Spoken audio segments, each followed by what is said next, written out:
Elias had worked the same soil for 60 years. He knew its silence. He knew its patience. But he didn't know the earth was keeping a secret that wasn't his own.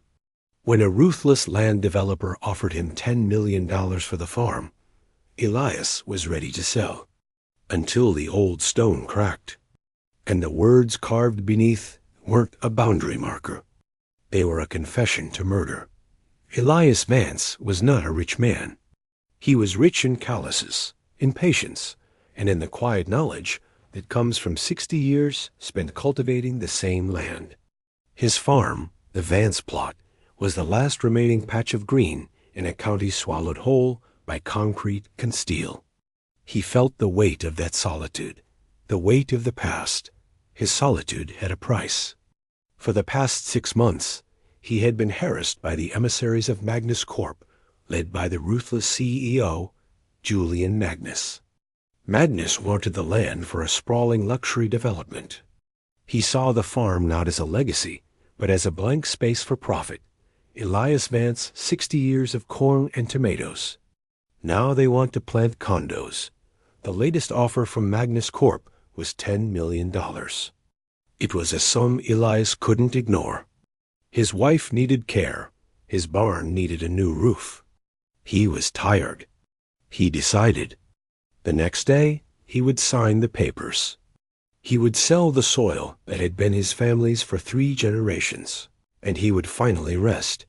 He spent that afternoon preparing the field for the last time, running the old plow deeper than usual. He wanted to say goodbye to the very bottom of the dirt.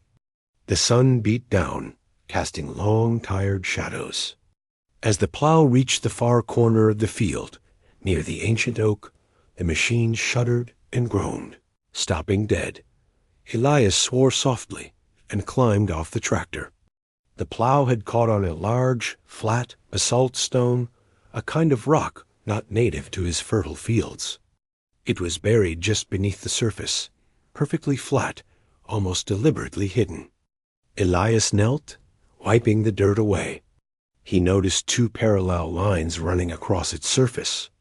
Lines too straight to be natural dot. He didn't know it. But this moment, this simple act of cleaning a stone, was the crack that would shatter an empire built on a 50-year-old lie. Elias needed a lever to pry the stone out. It took 20 minutes of backbreaking effort, the sweat stinging his eyes. Finally, the stone lifted with a wet, sucking sound, revealing the damp, cool earth beneath. But the earth wasn't empty. There was a thin, corroded metal box, a time capsule of sorts, sealed against the elements lodged beneath the rock. He ignored the box for a moment, looking back at the stone itself. The flat side, now exposed, was not blank. It was covered in meticulously carved, deep letters, as if chiseled with a frantic, desperate energy that it wasn't a boundary marker. It was a message burned into the rock. The carving was long, cryptic, and spoke of a life destroyed, a legacy stolen, and ended with a clear date, 1974. X marks the spot. He sleeps beneath the seed bed. The last line sent a chill down Elias's spine, colder than the damp soil. He sleeps beneath the seed bed. It wasn't about planting corn. It was about burial. And the date 1974 was the year Julian Magnus, the CEO, trying to buy his farm, founded Magnus Corp with his first major patent. Elias focused on the cryptic message, tracing the words with a shaking finger. It spoke of betrayal, of a partnership broken over greed, and of a man silenced forever. The final horrifying line that convinced Elias this was a confession, a testament to a monstrous pride. I own the land, but the dirt owns me. Julian Magnus. The signature was undeniable. The arrogance of signing a murder confession and then building your empire over the grave was breathtaking. The multi-billion-dollar empire was founded on murder. Elias wasn't just selling his farm. He was selling the grave of a man Julian Magnus had killed 50 years ago to secure sole ownership of a seed patent that launched his fortune. Elias knew the immediate danger. He was standing on a crime scene, and Julian Magnus would stop at nothing to cover it up. He tucked the metal box and the stone into his tool shed, covering them with old burlap sacks and layers of fertilizer bags. He needed time to think. He needed proof that wasn't just a cryptic carving. The next day, Julian Magnus himself arrived. He didn't send an associate. He came in a pristine black car that looked offensively out of place against the faded barn. He smelled of expensive cologne and radiated contempt for the man who dared to make him wait. Julian Magnus. Elias, good to see you. Just here to close the deal. $10 million certified funds. You get to rest. I get to build. We both win. The ink is dry on my end. Elias Vance, looking Magnus directly in the eye, his voice low but steady. Mr. Magnus, I have one question. About this field?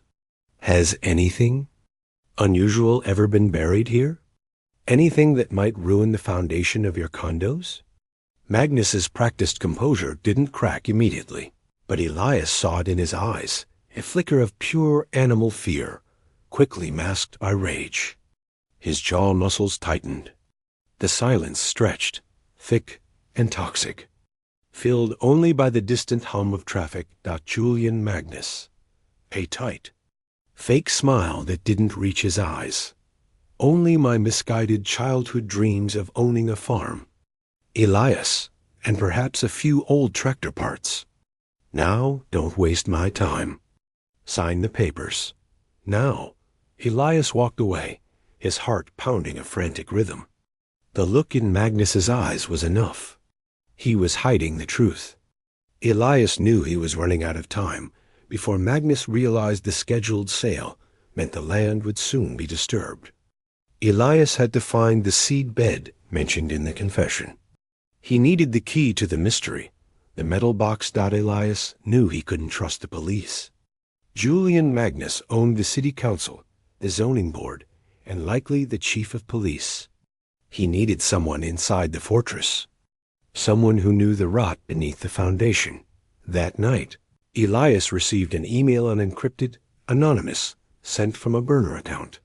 The subject line, "The dirt doesn't lie." The email contained a brittle, scanned photograph, a black and white image from 1974. It showed Julian Magnus, then 25, young and hungry, standing over the exact stone Elias had found, a shovel resting beside him. He was looking at the camera with a dark, triumphant glare. The key piece of information was in the photo's attached data file, which included the stone's precise original GPS coordinates. The email sender was Ethan Magnus, Julian's only son and the chief of corporate strategy. Ethan was our gardener, the reluctant heir who couldn't bear the stench of the family legacy. He was quiet, introspective, and knew that the empire he was supposed to inherit was built on the blood of an innocent man. Ethan Magnus, V.O., from a note. My father killed his partner, Arthur Cole, 50 years ago, to steal the original seed patent that made us rich. Arthur's wife was my childhood nanny, and she told me the story. I never believed her until I found that photo in my father's locked safe. The murder weapon, the physical evidence, is in the metal box beneath the stone. You have the stone. You need the box.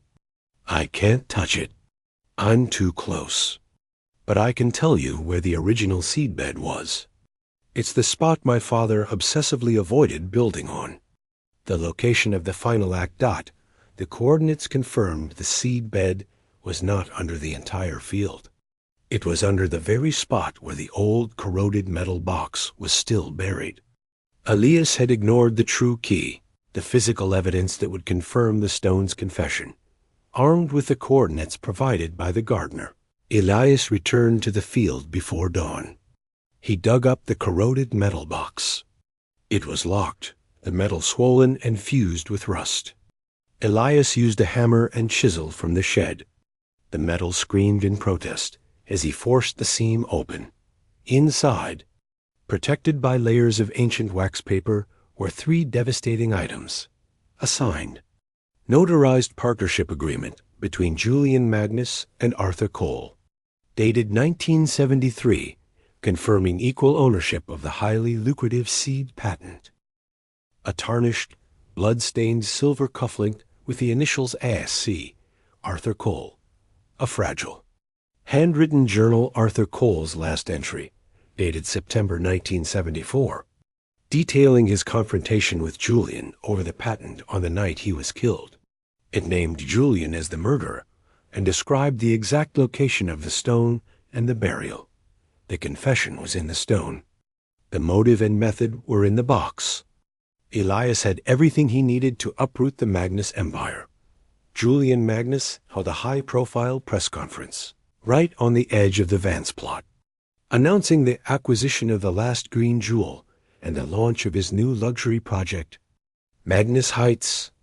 He wanted this moment to be his corporate coronation.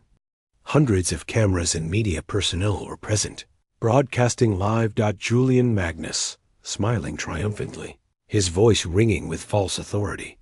The age of the small farmer is over. We build empires on progress, not nostalgia. And today, the Magnus legacy expands, built on solid, ethical ground. My children and my grandchildren will stand here one day and marvel at the foundation we poured. Elias drove his old, loud tractor right up to the stage. He brought the only witness who could speak, the earth itself, embodied by the stone.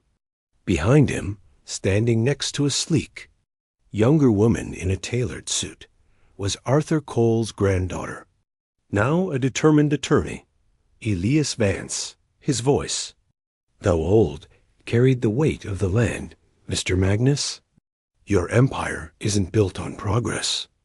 It's built on betrayal. Julian Magnus, furious, dropping his stage persona, security. Get this lunatic farmer out of here. He signed the papers. Arthur Cole's granddaughter, attorney, stepping forward, holding a legal brief. Mr. Magnus, I am Arthur Cole's granddaughter. My client is filing an emergency injunction to halt this sale and seize all assets. The deed is null and void. The original partnership agreement grants my grandfather, Arthur Cole, 50% ownership of this land, which you unlawfully claimed after his murder 50 years ago. Julian Magnus scoffed, his face pale, demanding proof. Elias didn't speak. He simply activated the winch on his tractor. The camera mounted on the front zoomed in on the large basalt stone in the bucket. Elias Vance, VO. The earth doesn't lie. The tractor's camera, connected to a small, powerful transmitter, projected the image of the stone onto the giant media screens erected for the presentation. The crowd gasped as they saw the message etched into the rock. I own the land, but the dirt owns me. J.M. Attorney, the stone is a confession, Mr. Magnus, and the tarnished silver cufflink with the initials AC found beneath it, my grandfather's last possession, is the murder weapon. The land, which holds the grave of my grandfather, cannot be legally sold by a murderer. The truth, planted by your own hands 50 years ago, is finally ripe for harvest. Julian Magnus's face, usually so controlled, collapsed under the blinding light of the cameras. The shame, the panic, and the defeat were absolute. He was a corporate titan, but he was powerless against a farmer and a stone. The crowd dissolved into chaos as Julian Magnus was quickly surrounded and arrested. His multi-billion-dollar dynasty had crumbled in minutes. Undone by the arrogance of his original sin, the Magnus empire crumbled instantly. The land was transferred back to the Cole family, who in turn sold it back to Elias at a symbolic price, honoring his integrity and his courage. The Vance plot would remain a farm. Weeks later, Elias was sitting on his porch, watching the sunset over his cornfields. The stone, the silent witness, was now cemented into the base of his old oak tree. An eternal memorial, Ethan Magnus, gardener, Ethan. no longer the CEO's son, but a man seeking redemption, approaches in simple clothes. The rot is gone. Elias, thank you for finishing the harvest my father planted. I lost my inheritance, but I gained my name back. Elias Vance, smiling, tipping his cap. We just made sure the soil was clean, son. The dirt always tells the truth, eventually. You are the true gardener. You held the light that let the truth grow. Ethan Magnus, the gardener, sacrificed his inheritance to redeem his name. Elias Vance, the quiet farmer, proved that no amount of money can silence the memory of the earth. The biggest crimes are rarely buried deep enough.